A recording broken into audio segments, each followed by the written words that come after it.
In this video, we'll look at one of the most important components on any bike, the gears. How exactly does gearing work? What can we do to set the gears up correctly? And what kind of issues might we encounter with the gears? So if you're a complete novice with bike mechanics, we suggest taking it to a professional to have a look. Gears are incredibly complicated, which means that there's a risk that your earliest attempts could end up worsening the situation, rather than improving it.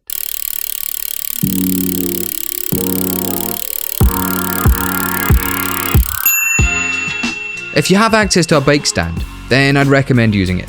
Alternatively, is there anywhere you can hang up the bike so that the wheels hang freely and you can turn the cranks without any obstructions? That'll help significantly.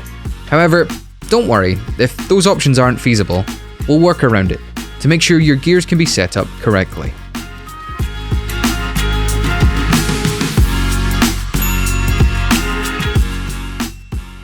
So gears are made up of 3 parts: a gear shifter, gear cable, and derailleur.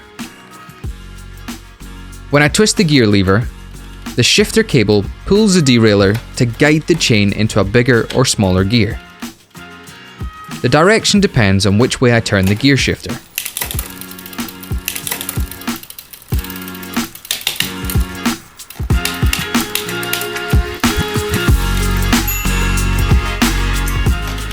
So what issues could occur with the derailleur? The chain might struggle to shift into the next gear, bigger or smaller, which would result in a fairly irritating noise. The second problem is that the chain could drop between the biggest sprocket and the rear wheel. When this happens, we'll have to get it out again and fix the chain back in place. To begin, we need to check to see if the derailleur hanger is straight. This is the silver bit, where the derailleur connects to the frame. If your derailleur hanger is bent, you'll need to take the bike to a workshop, where they can either swap it or straighten it. For the second step, we need to check if the rear wheel is also straight. If it's not been put in straight, you can correct this by opening the quick release and making sure that the wheel is sat properly in the dropouts, aka the fork end. Setting up the stop screws, H and L, high and low, is fundamental in making sure your gears are working properly. The stop screws are what limit the derailleur. They relay the important message of stop, only shift as far as here, and don't go any further.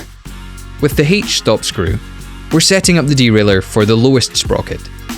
When we loosen it, it'll move the derailleur outwards. By tightening this screw, the derailleur positions itself further inwards. What's important is that the derailleur has to be in a straight line with the smallest sprocket. Now we should shift into a lower gear to see if the limits are set correctly, and that the derailleur only shifts as far as we'd like it to. Now let's repeat this with the biggest sprocket. We'll use the L screw here. The same principle applies. Tighten the L to move the derailleur closer to the frame.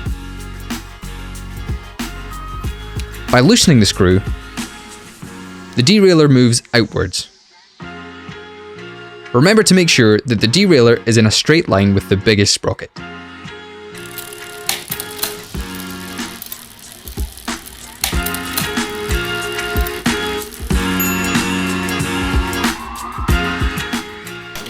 For the fifth and final step, let's talk about what to do when your gears are making strange noises or just not changing.